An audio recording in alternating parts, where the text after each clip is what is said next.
கருடன் இந்த படத்தை பற்றி நம்ம ரிவ்யூ பார்க்க போகிறோம். இந்த படத்தோட ஒன்லைனர் என்னன்னு கேட்டிங்கன்னா மண்ணு பொண்ணு பெண்ணு இதில் வந்து நடக்கிற பிரச்சனையை தான் வந்து இந்த படம் ஃபுல்லாகவே காமிச்சிருக்காங்க. சரி வாங்க ரிவ்யூக்குள்ளே போயிடலாம்.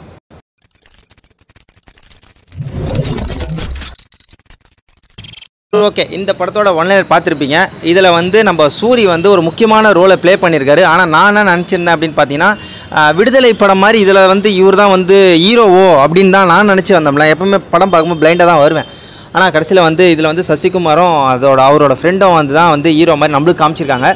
ஆனால் ஹீரோவெல்லாம் தாண்டி நம்ம சூரி வந்து வேறு லெவலில் வந்து இந்த படத்தில் வந்து நடிச்சிருக்காரு. இதை வந்து நான் ரொம்ப பெரிய விஷயமாக பார்க்குறேன். ஏன்னா வந்து சிவகார்த்திகேயன் வந்து எப்படி வந்து காமெடியாக இருந்து அதுக்கப்புறமேட்டு வந்து ஹீரோவாக நடித்தாரோ, இவர் வந்து படத்துலேயே வந்து ஒரு காமெடியாக நடித்து இன்றைக்கி வந்து ஒரு ஹீரோவாக வந்திருக்கிறது வந்து எனக்கு வந்து ரொம்ப ஒரு பெரிய விஷயமா இருக்குது. படத்துக்குள்ளே போயிடலாம் வாங்க. என்னன்னு கேட்டிங்கன்னா, இந்த படத்தில் வந்து சில பல மைனஸ்கள் இருக்குதான், இருந்தாலும் கூட ப்ளஸ்ஸை பார்க்கும்போது அதெல்லாம் தவிடுபடி ஆகிடுதோ அப்படின்ற மாதிரி தான் எனக்கு சொல்லணும்னு தோணுது.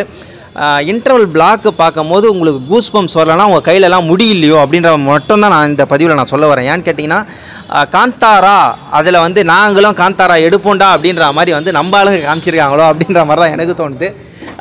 ஒரு ஒரு பயங்கரமான கூஸ் பம்ப்ஸ். எந்த சின்ன குழந்தையாக இருந்தாலும் சரி, பெரிய யாராக இருந்தாலும் சரி, கண்டிப்பாக நம்ம கையில் இருக்க மயிர்கள் நட்டுக்கும் அப்படின்னு தான் வந்து நான் இந்த வீடியோவில் நான் சொல்லி ஆகணும். ஏன்னா அந்த அளவுக்கு ஒரு பயங்கரமான மியூசிக் கலந்த நடிப்பு ரொம்ப ரொம்ப சூப்பராக இருக்குது. இவனோட மியூசிக்கை கண்டிப்பாக நான் இந்த இடத்துல சொல்லி ஆகணும். யுவன்னாலே எனக்கு ரொம்ப பிடிக்கும். அந்த மியூசிக் வந்து வேறு லெவல் தான். அந்த வழக்கு நல்லாவே போட்டிருக்காரு மியூசிக்கை. எனக்கு வந்து எப்பவுமே படம் பார்த்துட்டா நம்மளுக்கு நல்லா இருந்துச்சுன்னா எனக்கு என்ன பேசுகிறதுன்னு தெரியாது, வளர ஆரம்பிச்சிடுவேன். அதே மாதிரி தான் நான் இந்த ரிவ்யூவுக்கு நான் வளரணும் அப்படின்ற மாதிரி மட்டும் தான் எனக்கு தோணுது. ஏன்னு கேட்டிங்கன்னா, ஒரு சீனையுமே நான் ரொம்ப ருசித்து அனுபவிச்சிருக்கேன். இந்த படத்தை வந்து அவ்வளோ சூப்பராகவே எடுத்திருக்காங்க. எனக்கு ஒரு ட்ராபேக் அப்படின்னு சொல்லணும்னா மண்ணு பொண்ணு பெண்ணு இதை வந்து தான் வந்து படம் ஃபுல்லாகவே ட்ராவல் பண்ணியிருக்கு. இதனால தான் வந்து எல்லா பிரச்சனைக்கும் காரணம் இதுதான் அப்படின்ற மாதிரி சொல்லியிருக்காங்க. அதில் வந்து அந்தளவுக்கு எனக்கு உடன்பாடு இல்லை. ஆனால் இதில் பார்க்கும் போது ஒருவேளை இப்படி தான் இருக்குமோ அப்படின்ற மாதிரி நம்மளுக்கு சொல்ல வச்சிட்டாங்க. இதை தாண்டி நிறைய பேசிட்டேன்னா உங்களுக்கு நான் சுவாரஸ்யம் போயிடுமோ அப்படின்ற மாதிரி மட்டும்தான் எனக்கு சொல்லணும்னு தோணுது. கண்டிப்பாக நம்மளோட பணம் ஒர்த்து.